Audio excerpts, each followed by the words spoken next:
So welcome on today's lecture. Today's lecture will be about the clean code. Okay. One more thing. Ne.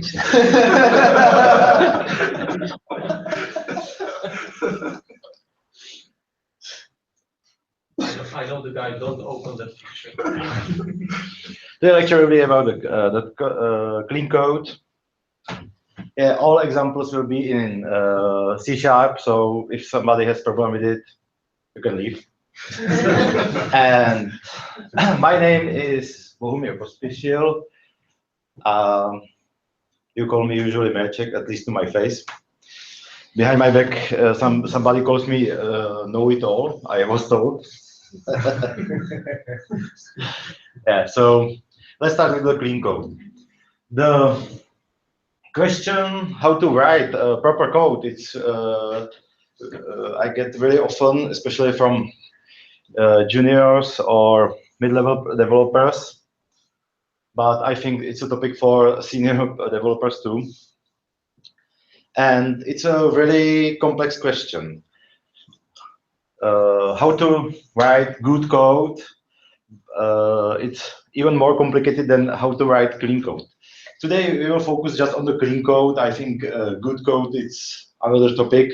We can discuss it later or on the different lecture. Today we will just focus on the clean code. The clean code developing is part of defense programming. Defense programming is focusing on to use safe way how to increase quality of software developing. Yeah, it doesn't have to be safe ways, but it's focused on how to decrease the time, how much you have to spend to understand what the code is doing, how much time you have to spend on the reading the source code to understand it. So decrease this time, increase possibility of extend the code, your possibility to change the code, because times are changing, and these days there is no project which you just develop and that's all. In the past, some COBOL applications are still working unchanged for tens and tens of years in some banks, but today it's, I think, even impossible to not deploy your application in even few weeks. Continuous deployment, continuous delivery is today's topic. So you have to not just develop features, but to extend these features and in the future fix bugs in this feature and add new features into the application using this one. So it's like never-ending story, and developers can change on the project sometimes really quickly, and they have to understand the code quickly, be able to quickly to change your code or code somebody else's code, and yeah, so it's a different way of developing than it used to be, I don't know, 50 years ago. So defensive programming focus on general quality of code. That's a clean code section. Of course, making source code more comprehensible, making code predictable. Yeah, these are all features of clean code. Let's move on. Clean code must be easy to read and understand, of course, easy to exchange and change. It has to have clean intent. It should be as simple as possible. It should be minimal. It should be thoughtful. All these kind of features or features of clean code are, by my opinion, very subjective. So it's not objective. Subjective. It's correct.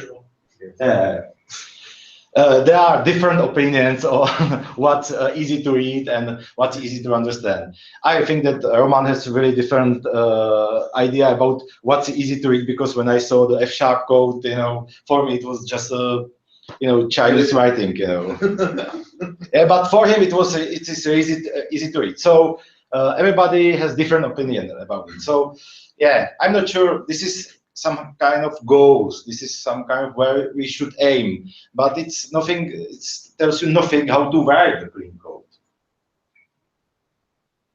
Yeah, this is the only way how to realize that your code is good or bad. It's frequency of WTF per second when somebody do a review. Yeah, and this is really good like way to good rule when you're programming the code. Yeah, all of you stick with it. Yeah, first I want to show you a few principles. First is keep it simple. Case principle. It's not just for software development. It's general rule. Everything I think like designer knows that he achieved perfection when there is nothing else to add, but when there's nothing else to take away. Yeah, I always say to the guys that delete is the best help for developers. You know, we should delete as much code as possible from our source codes. So keep it simple. Yeah, I guess you all ever heard about the solid principles of objective design. I don't want to kind of dig deep into the solid principles because it's I guess for a long time. But again, you can stick with the KISS and solid principle, and still your code doesn't have to be readable. Yeah, okay, solid principles are okay, are good to know, good to use, good to follow. KISS principle is always good to follow, but still, even if you follow these rules, your code doesn't have to be necessarily clean code. So keep it in mind. Yeah, and of course, clean code doesn't have to be optimal code. I know that at the university, everybody tried to force you to write as optimal code as possible. I'm not sure if it's still an issue, you know. So maybe sometimes when you write very optimal code, then nobody will understand it in minutes. Sometimes when you write suboptimal code for everybody, it will be quite obvious what it does. Example. It's my favorite example. Find first and second maximum number from some list of numbers. Yeah, let's say this is, I hope it's at least close to optimal solution. You know, just go through list and check out if the number is higher than mine and go on. Yeah, there is a hidden bug. Ivo found it. $2. $2. Oh hell. Yeah, okay, so just it's just for a picture, you know, general picture. But the idea that I will came through through the list just once. That's all. Yeah, and this is my, let's say, counter proposal how to do it is just to order it and then take two hires. Yeah, if you see this code, it's really easy to understand, easy to read, but it is optimal. Hell no. You know, the ordering is really slow process. You know, especially on the huge lists. You know. But still, I think that this is better solution in 80% of cases, maybe more, because it will be it's easy to write, easy to maintain, easy to read, easy to understand. So I think this is more clean code than this. So I think that if you want to write clean code, you should somehow reverse the thinking about the how to write a clean code. I think the better question than how to write a clean code is how to change dirty code into the clean code. It's much better approach. I think that that's even the technique that you all code right twice. One, you do it just as dirty as possible, and then you will afterwards you will understand what it should do, some relation between the things in the code, and then you will do it properly or clean way.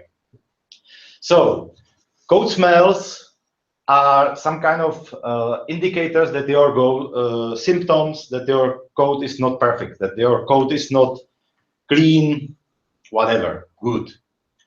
When is somewhere clean code smell, it doesn't necessarily mean that the code is bad, but it smell. It's like let's say cheese. When cheese smell, it still could be good cheese, even the smell is very bad. So it's a symptom, not the general rule. When somewhere is code smell deleted. No, it's just it's just ringing the bell. Let's look at it deeply. This look like a code smell. So symptom doesn't mean that you are sick, but it's kind of clue that you could be sick. So here are some examples of code smell. Duplicated code, I think, of course, large class. I think it's kind of obvious what is it. Feature envy. Feature envy is a little bit more, it's not so clear, code smell. It's like when your class should have some feature, but it's missed there, and the feature is copy-paste all around the code. The class is everywhere used the same way, and this feature should be inside the class. It's a feature envy. We will focus on it later.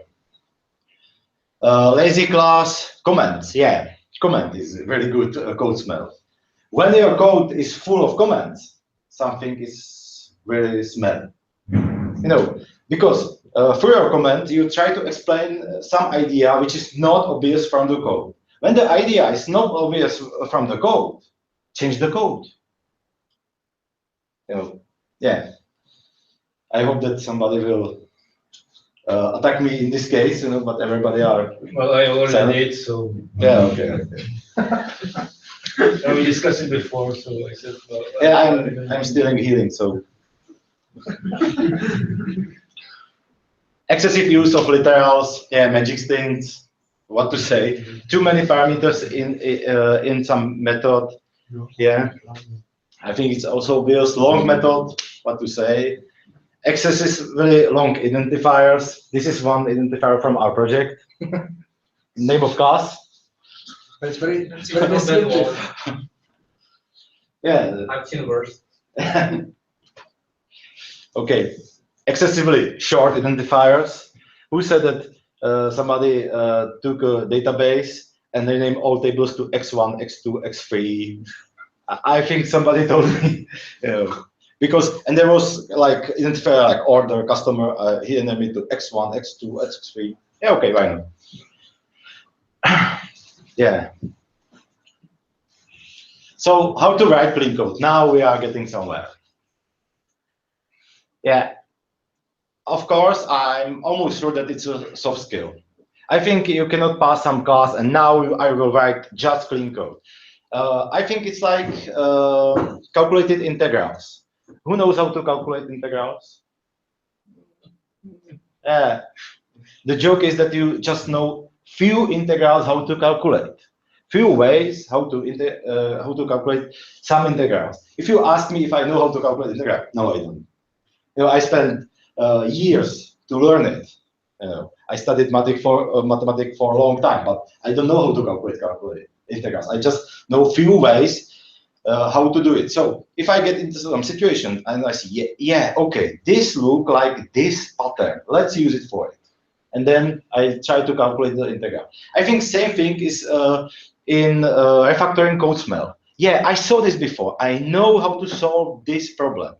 Or then find out the Tomáš Merz, and Tomáš Merz, I have problem like this. How would you solve it? It's similar.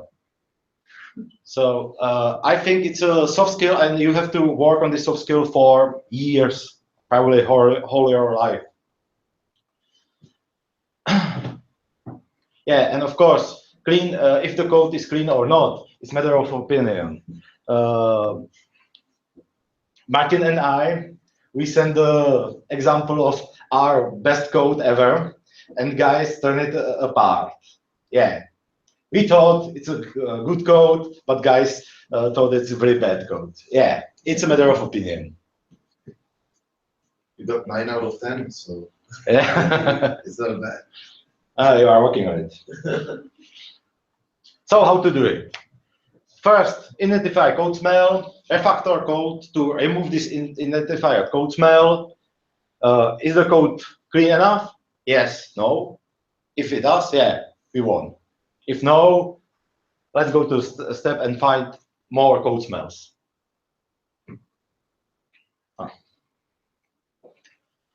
So now the concrete code smells. Feature envy. The simplest possible example. Yeah, like I have the customer, I have first name, last name, and on many places I try to get full name. Yeah, it's nothing so simple as to add the full name into the class as a getter. Yeah.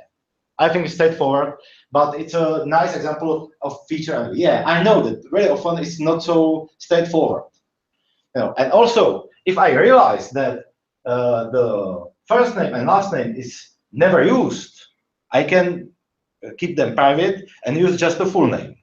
Sometimes it happens. So yeah, it's a some kind of process to make the code not clean but cleaner, let's say, probably.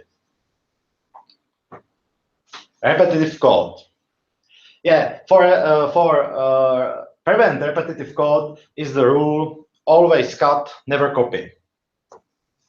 Yeah, it's like when I will take this part of code and I will use it elsewhere. Yeah, let's copy it and let's go on. What if I just cut it, create some new method for it, and then use it on both way?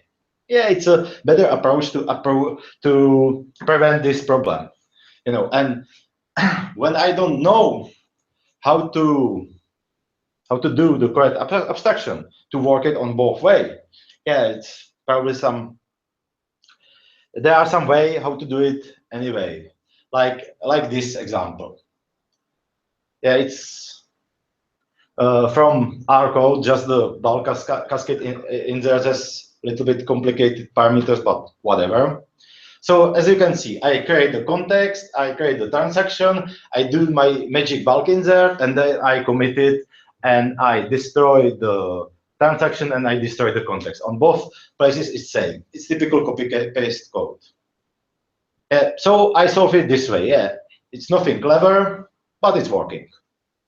Yeah, because here the only things what's different is this. And here it's look very it's just bulk insert. Trust me, it's not just bulk insert. There is more code. I just write it to look simple. So just this code is kind of different. So if there is some just part of code different, let's do functional from it and problem solve. It's quite straightforward. And if I would like to do some more operation, I can do it just on one place. Yeah, so yeah, okay, this is not perfect solution, but it's kind of straightforward, simple solution. I will show just simple solution because complex solution, I think we can spend days on it. You know. Code smell, too many parameters. Yeah, like the first idea how to solve it, create the class from the parameters. Yeah, it's kind of straightforward, but it's not enough, I guess. Then it's good to think about it if this kind of sets of parameters is not used elsewhere. Maybe it is. Then it's perfect because I'm creating abstraction. Maybe I use these parameters just with few ways. Then it's feature and I want to this feature inside this class. Yeah, it's another step. Yeah. Maybe this object has some really other meaning, and I just walk around it to split it into the parameters. Maybe it could help on other places, or I can move more business logic inside. Yeah. Of course, when there is a lot of parameters, it could be also single responsibility code smell. Because it does two things, then it needs twice as much parameters. Yeah, it could be.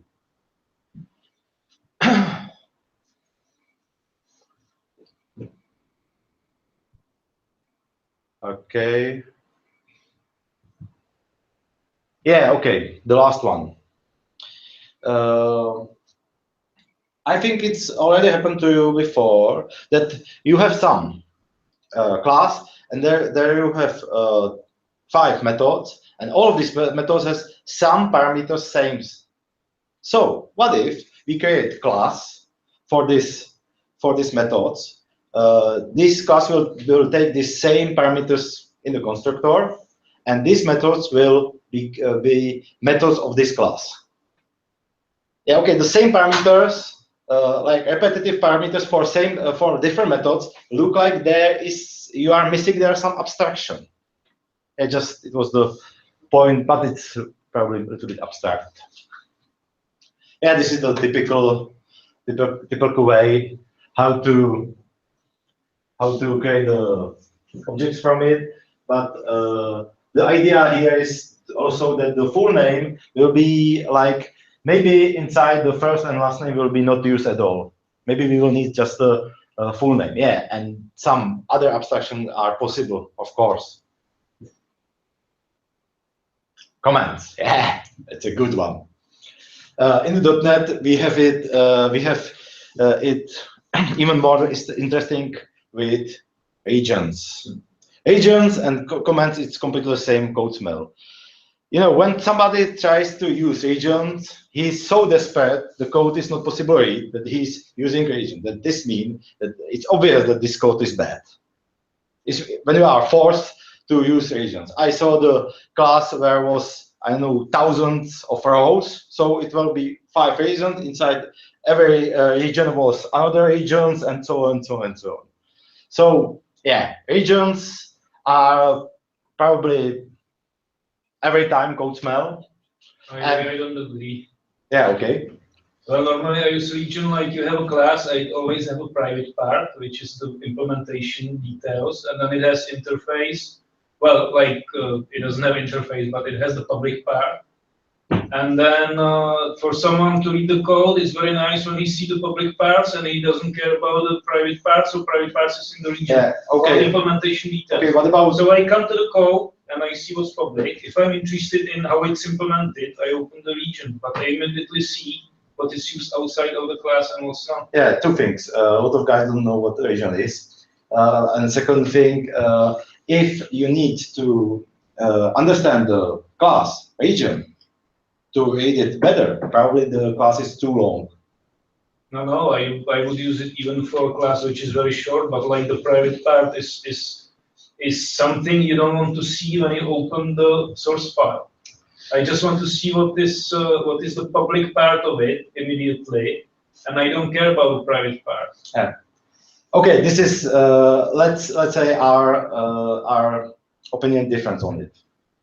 I mean, obviously differs from the people who created the region in the language as well.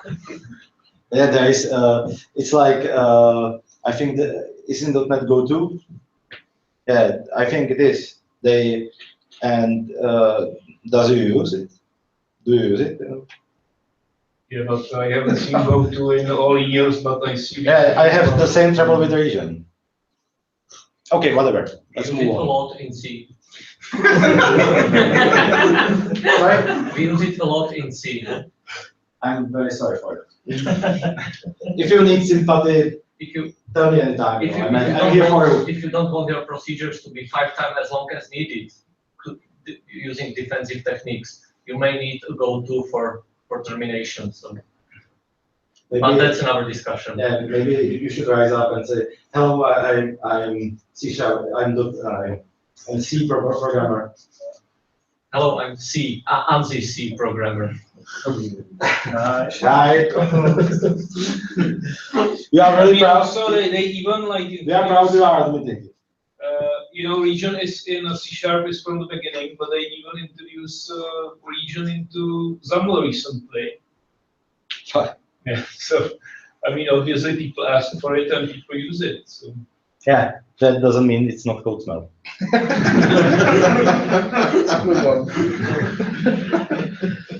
So, regarding, let's stick with the comments. Yeah. Yeah, of course. Every comment it's not automatically a mistake. You know, but when you write somewhere comment because it's not clear what the part of code is doing, yeah, it's smelly. So how to solve it? Try to take the command and instead of write the command, try to extract the part of code you are trying to explain and put it into the some separate procedure or function. Because the name of function or procedure is kind of command as well. Yeah. So of course, delete obvious or unnecessary comments like this one. Yeah. And or the last part is try to refactor it or change it to comment is not necessary to understand. It's the TKS part. Yeah, it's like this is some small example. We have this calculation in our project, and there is a comment, and we can remove the comment and put it into the method, and it will be much more obvious. Yeah, my favorite. Guys in my team knows it very well. Switch. I forbid to use switch in our source code. Yeah, Leoš has different opinion about it.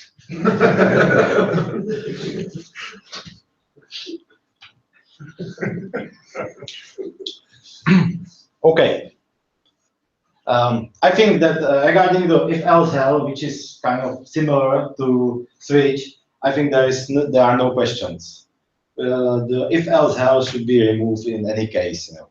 Switch is a little bit more tricky. I think there are two options about this. Switch is either so simple that it's better to write it using hash table or dictionary in .NET, or it's so complicated that you cannot use a hash table, and then you can use the abstract factory or factory method in any case. That's the reason why I'm against it. Yeah. Example.